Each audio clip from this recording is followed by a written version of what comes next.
السلام عليكم ورحمة الله وبركاته. تحياتي لكم جميعا وأزف إليكم اليوم بشرى سارة جدا إن النظام على جريدة الشروق الغراء المخابراتية اعترف إن إحنا في عندنا ذهب، مع إنه كان بيقولك إن إحنا عندنا صحراء بس، وسرقوا الصور اللي أنا نشرتها لكم، لأن في أحد الأخوات الفضليات قالت لي احنا عايزينك تقول لنا فين البرامية دي، وموجود فين ام عوت، وموجود فين عطوط، وعايزين نعرف الاماكن دي موجودة فين، وعايزين نشوف صور لو عندك. فعلا نشرت لكم صور على اليوتيوب وعلى الفيسبوك، سرقوا منهم صورة ونزلوا خبر دلوقتي على الشروق. الخبر دوت منشور بقاله 51 دقيقة. ادخلوا دلوقتي الشروق، جريدة الشروق، ادخلوا على الفيسبوك اكتبوا كده جريدة الشروق، هتلاقوا عليها علامة صح، هي جريدتهم، وهتلاقوا الخبر مكتوب في كل جرايدهم اللي بتصدر على اونلاين، يعني ديجيتالي في كل المنصات. والخبر تحديدا مكتوب عبارة عن 4 سطور. اسمعوا بقى: المتحدث العسكري: انطلاق المرحلة الثانية من حملة مواجهة التنقيب غير المشروع على خام الذهب بالصحراء الشرقية. ايه ده، هو احنا في عندنا ذهب؟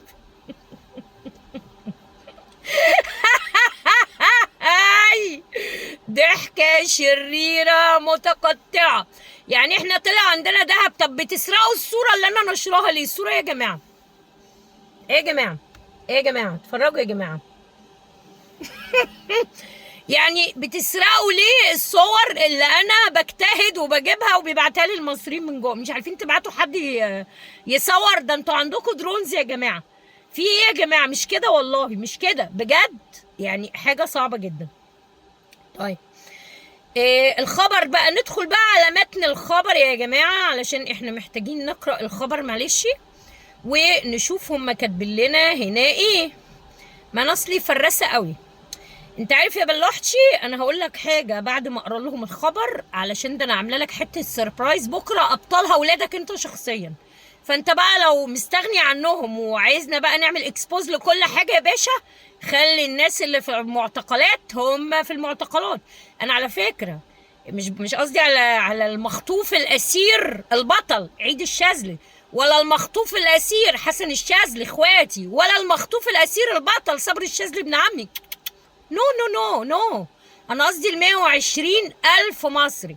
يعني انا عايزه انام النهارده اصحى بكره زي ما انت كده هتيتك بالفيديو بتاع البرامية، ورحت انت طالع مطلعهم يقولوا ان انتوا عندكم ذهب، وان انتوا كنتوا اصلكم كنتوا بس بتحاربوا مش عارف ايه التنكيب. يعني طلع عندنا ذهب اهو، يعني ما طلعتش صحراء ورمال. هو مش انت كنت بتقول الفراعنه ما سابوش ذهب وعملوا بيها تماثيل وسابوا لنا الرمال؟ يعني لما انا فضحتك طلع المتحدث السنكري يقول عندنا ذهب، بس احنا اصلا كنا بنحارب التنكيب غير الشرعي. طيب انت بقى معاك من النهارده لغايه بكره، لغايه ما انا اصحى من النوم، تكون مطلع الناس كلها من السجون. ازاي؟ معرفش، مش مشكلتي، ومش بتكلم على اخواتي وابن عمي، انا بتكلم على المصريين كلهم.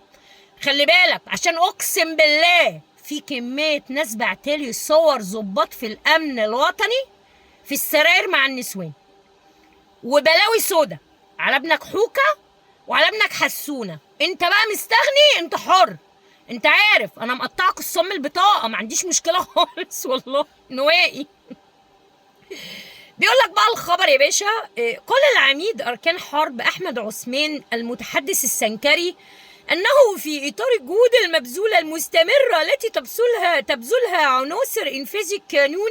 طب وعناصر انفاذ القانون كانوا حاطين ايديهم في ايدين راشد وشوقي وماضي؟ ليه يا منيل على عينك؟ وده كان بيدخل على الكمين احمد اخو راشد وزفت ده وماضي، كانوا بيدخلوا، وشوقي اللي انتوا رامينه في السجن اللي عملتوه كان بيدخل على كتفه الآلي ومعاه 15,000 جنيه في 2014 و2015 بيحطهم للظابط يقول له ده شاك وشايل رجاله. صح يا باشا؟ مش لما اتخانقوا مع بعض القبائل هناك مع احمد ادالهم 80 كيلو ذهب عشان يصفي المرمى اللي كانت بسبب ست اعتدى عليها وفي المشروع في المواصلات؟ صح يا بتاع انفاذ القانون. انا بديك بس هنتات كده قبل ما نبدا الجزء التاني للذهب، علشان رجاله كتير من رجالتك هتيجي في السكه. بكره الصبح صباحا يطلع النهارده قرار ان تبييض السجون كلها، اسلاميين علمانيين مسيحيين كفره يهو، اي حد في السجون يطلع. مش عايزين سجون خالص غير الجنائيين طبعا، يعني اللي عامل جريمه يترمي في السجن. لكن ال 120 ألف معتقل اللي فيه رواية تانية بتقول إن هم 230 ألف معتقل، واخد بالك أنت؟ دول أسرهم بتئن بقالهم 13 سنة. الناس دي أنا عايزاهم يكونوا كلهم في بيوتهم بكرة. إخوان ما إخوان مش سلفيين ومترتر، الناس دي كلها تروح، كله يروح. طلع بادرة مش عارف خير، طلع اعمل أي حاجة، اعتبر الفيديو ده ما اتعملش. خلاص لو انت طلعتهم حتى انا مستعده اقفل الفيديو ده، يعني انا مستعده اشيل لك الفيديو ده بس. مش هقدر اشيل اي فيديوهات تاني. انا اسفه، انت عارف مبادئي بتوجعني.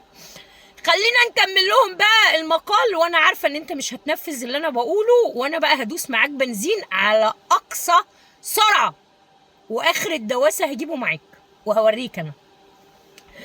قال العميد أركان حرب أحمد عثمان المتحدث السنكري أنه في إطار الجهود المستمرة التي تبذلها عناصر إنفاذ القانون، يختي على إنفاذ القانون يختي واللي منه، مكوات المسلحة والشرطة المدنية بالتنسيق مع كافة الجهات المعنية المتنية للحفاظ على مقدرات وثروات الدولة المصرية.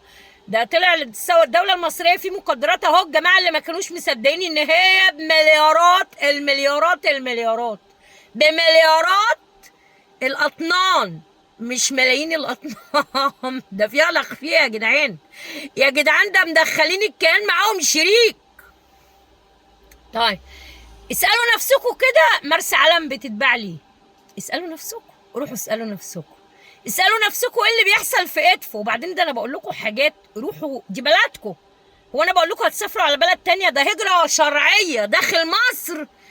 الظابط دخل 6 سودانيين، جابوا له 3 شكاير كل شكاره ولا 4 شكاير، كل شكاره فيها كيلو و200 جرام ذهب، كيلو و200 جرام ذهب، يعني طالع من الفقر بصاروخ.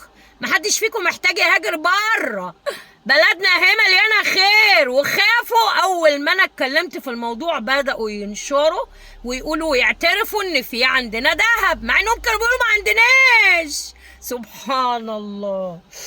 طيب بدأت القوات المسلحة اليوم المرحلة الثانية من خلال تكثيف عمليات التمشيط والمداهمة للمناطق التي ثبت استخدامها لتلك الأعمال بالتنسيق الكامل مع كافة أجهزة الدولة.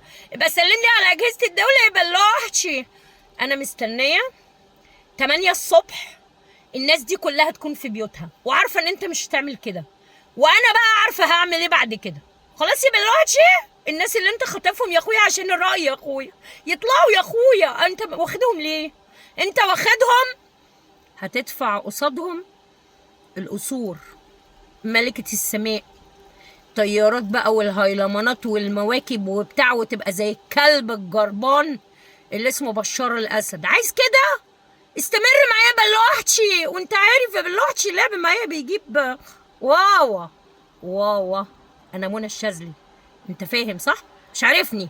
اللي انت واخدهم اسرى في ايدك انا اللي مربياهم على ايدي. روح اسالهم شخصيتها عامله ازاي، هينصحوك وهيفهموك ان اللعب معايا بيجيب واوا كبيره. باي يا اخويا.